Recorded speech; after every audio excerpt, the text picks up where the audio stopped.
bagay pare, no care, long hair don't care. Ang ang execration. Oh. Long hair don't care eh. Parang, sige, magtabi-tabi kayo dyan. Dito kami sa gilid. Bahala na kayo. Kung papansinin Ganun eh. mo, no, ang gusto pala ng execration talaga, why nila ganito yung nagiging ban nila, ayaw nilang maging aggressive yung mga hero dito Ng ni Blacklist. Oh My V. Pero given na Eve ang priority ng Blacklist dito, ang gusto naman nilang sabihin, hindi na kami mag-i-estes, hindi na kami mag-healing galing. Ayaw na namin nung ube strategy. Ang gusto naman namin ngayon is balagbagan. 2 mage kaagad dito. Oh My V with this Eve, and this Lunox might be a hero ngayon ni Oheb. Gusto ko yung binanggit mo dito, no? Makikita natin this time si The Queen na umatake para sa side ng Blacklist International. Galit na ang Reyna. Galit na ang Reyna, pero pare, binabanggit din to nung game number 1 and nung recent series ng Exe. Mahilig silang mag-priority pick ng comfort pick. That is the Claude na mapupunta sa execration. And ito pa, yung double K, pwede nilang i-switch sharu itong Claude. Hindi pa natin alam sino ang gagamit ngayon sa side ng Exe. Yung spelling din ng Claude nila, K. Claude. Claude, kaya naman pala lumalakas, no? Pero alam mo ngayong nakita ko yung Kufra dito, alam mo yung halos, ito yung bago ko natulog, ilang beses ko pinanood to kagabi, Kuya Manjin. Dini. Yung Tyrant's Revenge na may flicker, sabay ulti, sabay dikit-dikit. Yung kanilang mga, dawas brengis. Pinili na naman ni Cupra si Chuck Chuck No. Oo, Your si team Kuya is Joshua. Oo. Bakit ganun kalak? Alam mo ba, nagano nga, di ba, nagkaroon tayo ng konting break, napapause ako. Bakit ang lakas? ng Exe. Chuck No ni Cupra. Oo, at ng Exe. Tapos syempre mga kaibigan natin all throughout sa Exe, sila Kuya Nick, sila Kuya Alo, sila pala, sabi nila, tinraining daw pala nila. May ganun. May ganun. May ganung pag-training. Grabe naman pala yung pinagdaanan. Kumbaga, sa Dragon Ball, Kuya Manjin, pumasok sila sa silid ng Sa capsule. Oo, yung panahon, nakalimutan ko na. Pero Basta pag pumasok ka kasi doon, pag nag-training ka ng isang araw, katumbas noon, 1 taon. Doon yun sa may Cavite. Oo, iba pala Kasi pag sa Gen 3. Oo, South Boys tong mga to eh. Oh. South Boys for execration, proving to everyone that we can make it to the grand finals, and now up 2 games against the undefeated, 1 defeat lang, pero talagang naging dominant, sobra-sobra na Blacklist International. Pero Paano syempre, to, kaibigang Rob? Kuya Manjin, ang mga agents, talagang masipag yan pagka sa mga press cons, Oo, even totoo sa yan. Twitter, Totoo grabe yan. talaga yung community niyan, specifically ng B-Wise. Yeah. Nandyan sila lahat ngayon, nagkakapit bisig sila. They're providing energy ngayon sa kanilang mom shoes. Kasi kung iisipin mo kung gaano ka nagkakapit bisig ang Blacklist sa game, ganun din yung mga fans nila. Kapit bisig din sila ngayon. Again, giving energy to Blacklist International. Here we go, 2 picks left para sa side ng Blacklist Execration. Nakuha na rin nila yung Kagura. So nako, pare, AoE damage na naman. Saka kung titignan mo rito for execration, puro comfort pick nila ngayon yung mga nakuha nila with this Kagura, probably goes to Eto Max. Tapos syempre Renzo, ito yung ginamit niya all throughout the past 2 games. And kung titignan mo, ano pa ba ang posibleng maging kulang dito? Ang daming pwedeng maging pick dito ni Kelra. Pwede niya ngang ulitin dito yung Alice eh. Oo. Pwede niya rin i-pick dito yung Esmeralda. Kumbaga mamimili na lang dito ang execration ng lason para sa Blacklist. And even a Harit could also be a good pick. Depende na lang dito sa magiging pick ng Blacklist. Wala pang tunay na tank Or ang Blacklist ngayon. wala pa silang jungler, wala pa silang hero ni Wise. That's one of the reason bakit binan ng execration dito yung Aldous and as well yung Brody. Ngayon, kapit kamay ang mga members dito ng Blacklist. Ano kaya ang magiging hero ni Wise? Titignan mo yung itsura ni Wise. Medyo kahit papaano. Parang seryoso na. Seryoso na si Wise. Ayaw na ni Wise dito na maulit ang game number 1 and game number 2. We're waiting for the pick this time of Blacklist International. Meanwhile, Execration, ang daming options. Bukod sa mga binanggit mong options para kay Kelra, again, pwede mag-switch si Kelra at si Kiel DJ para dito sa Claude na pick. And here we go. Zapno coming in. Execration and Blacklist. Na-lock na dito ang picks, Rob Luna. We're gonna see it in a while. Yishun Shin, and that is the Khalid for Exe. So, AOE CC centric para sa side ng Exe. Meanwhile, ang daming damage output sa side ng Blacklist. Nilabas ang alas ni Wise, ang tinaguriang Wise SS. Ito na ba magliligtas sa side ng Blacklist? Remember, ladies and gentlemen, na ito ay best of 7. So, kailangan ng 4 wins. Ito yung lineup, Rob Luna. Ano bang nakahain sa atin ngayon? Wow, kung titignan mo rito, Manjin, medyo may konti lang na tinwik dito si Coach Bon Chan. Kung kanina Estes yung gamit dito sa ganitong line-up ng Blacklist International, pinili naman nila ngayon yung Eve. Mas mabilis, and even with Oheb having the Lunox, mas mabilis siya na makakapag-provide ng damage. Kumbaga, ang gusto lang namang mangyari dito ng Blacklist International is to get the early to mid game at yung lahat ng hero nila doon nakasentro. Totoo. Ito na, kaibigang Rob. It's all about the championship. It's all about being number 1. Wise, magsisimula muna dito sa purple. Meanwhile, on our split screen, maglalaban muli ang dalawang super rookies. Khalid versus Lunox, pare medyo aggressive para sa Khalid dito Saka ang ganda rin ng adjustment dito ni Coach Pacbet. Kasi, di ba, ang sinabi ko kanina, puro mga mages, yung Harit, Esmeralda, and even yung, I think that was, yung sinabi ko na isa pang hero for Alice. Yung Alice para dito kay Kelra. So ngayon, alam nila kasi na medyo mas mabilis yung power spike ng Blacklist International. So kailangan nilang sabayan ng isang Khalid. Ito isa sa mga perfect hero na pwede mong piliin sa gold lane kasi kailangan mo lang naman magkaroon ng Blade of Heptasy at sasabay na yan. Hindi pa nga siya gumamit dito ng execute kasi ang gusto lang naman mangyari dito ni Kelra hindi mabasag agad ang kanyang tore. Totoo. So ang ibig mo sabihin sa akin ay execration. Si KLBJ lang magpa-farm. Meanwhile, yung apat, gigera na. Sasabay sila. Kasi for Blacklist, yun lang din yung gusto nilang mangyari dito, Manjin. Yeah, magpa-farm lang din si Wise. Kuha lang siya ng mga orange buff.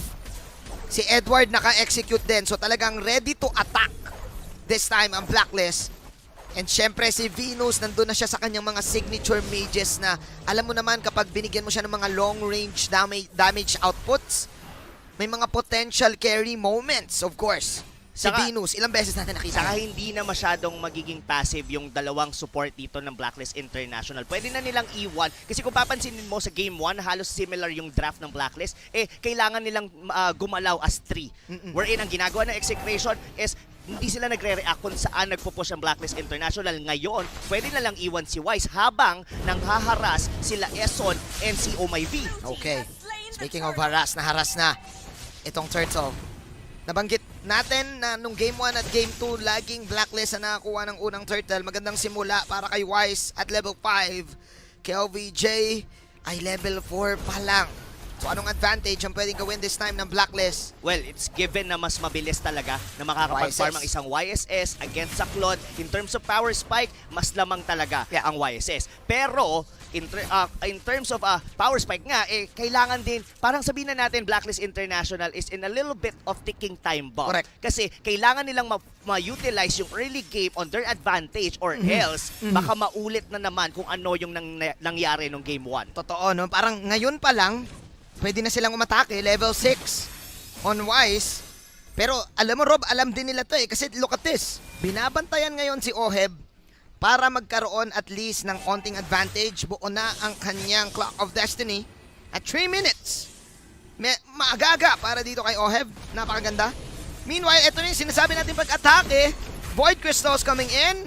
Papasok si Edward dito pero buti na lang meron siyang eye for an eye. Could have been bursted down. Mula kay Etomax. Muntikan doon si Edward. Pero I like the real world manipulation doon ni Oh My B. Tinimingan niya. Pagka sini umbrella out doon nung ni Etomax, alam niya na wala ng ibang pantakas yung Kagura dahil naka-flame shot nga siya. Correct. Hindi lang umabot doon yung burst potential ni Edward. Kung umabot siya doon, he could definitely use just to execute at baka nakuha nila yung kill doon sa Kagura. So, right at this point, Manjin, ang kailangan lang natin panoorin is kung paano gagawin ng Blacklist International ang kanilang early rotation as we are heading to the 5-minute mark na mawawala na ang mga energy shields. Sa mga ganitong situation, Rob Luna, na para bang tabla pa din ang laban, paunahan lang din talaga sa push ng Turtle, no? Or paunahan dito sa push ng mga gold lanes. Napansin mo ba na usually ang tina-target ngayon ay mga gold laners talaga, no? Oo, yun yung sinashutdown talaga nila ngayon. But speaking of shutdown,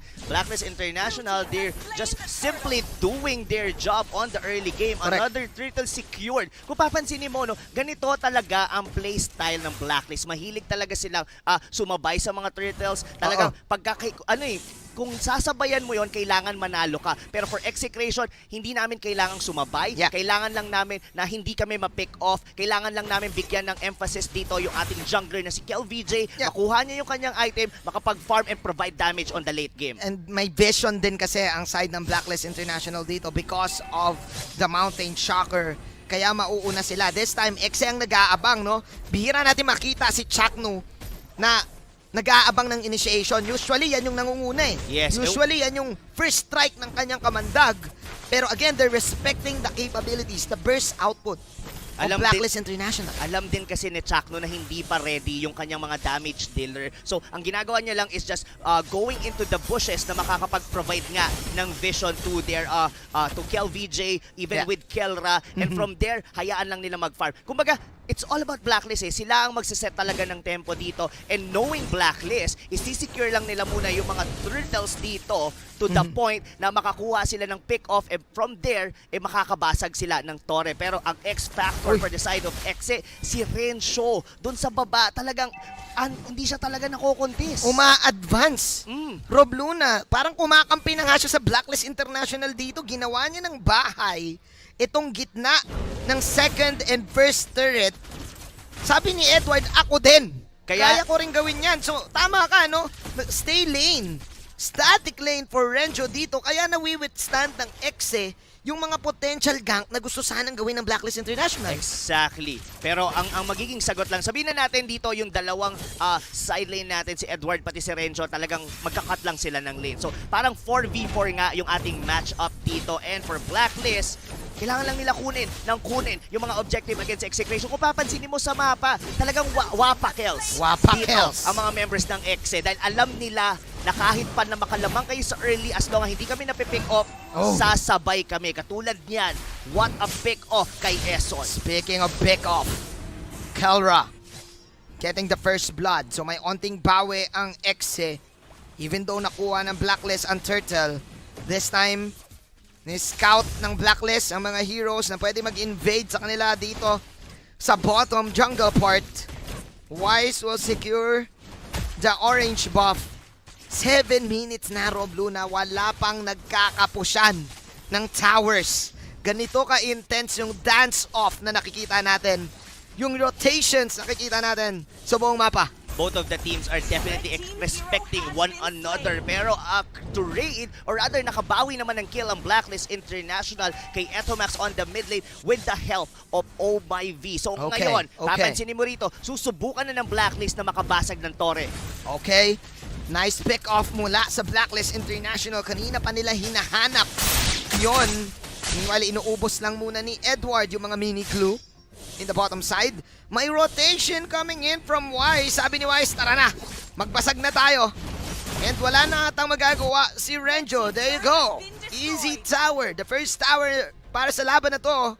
7 minutes 53 seconds. Alam natin kung ano ang gustong mangyari dito ng Blacklist International to choke out resources dito for execution. Isa-isahin yung kanilang mga Torre. That's one of the reason kung bakit maganda ang naging pick dito for the Khalid. Kasi nawi-withstand, naho-hold ito ni Kelra yung kanyang sariling lane, kaya hindi basta-basta silang mauubusan. Pero kung papansinin mo, yung mga members ngayon dito ng Blacklist International, they're heading towards the top lane. So, isisecure mo na nila tong turtle and move forward. Basag na naman ng Torre. So, pwedeng ulit-ulitin lang to ng Blacklist International. And for execution, they would want to find the opening. Yeah. Kumbaga, saan nga ba yung power spike natin? Saan nga ba magsisimula ang late game ng execution? Napakalupit sa Blacklist kasi nga alam na nila na ganito yung dapat gawin.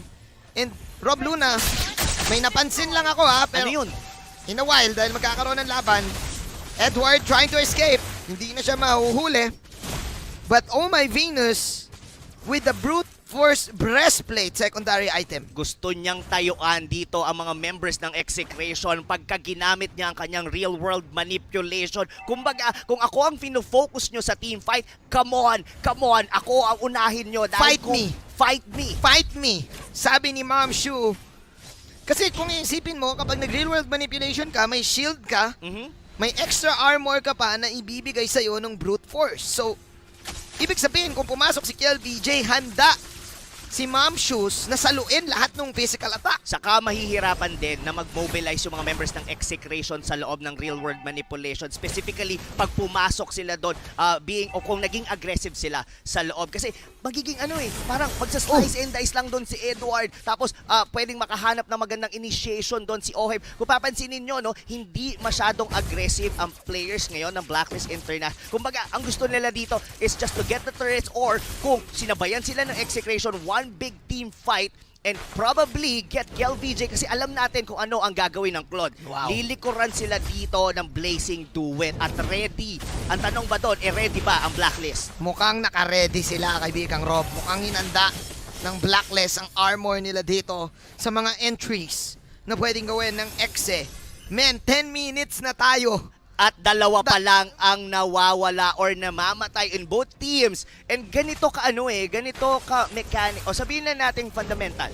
Sa dalawang team na to, alam nila na hindi naman nila kailangan ng kills. They just know their objective, their power spike, and their winning condition. And eto na, it looked like Execration, mukhang gusto na nilang sumuntok. May onting paghawak ng tenga. Kaibigang Rob Luna, sabi nila kanina pa kayo.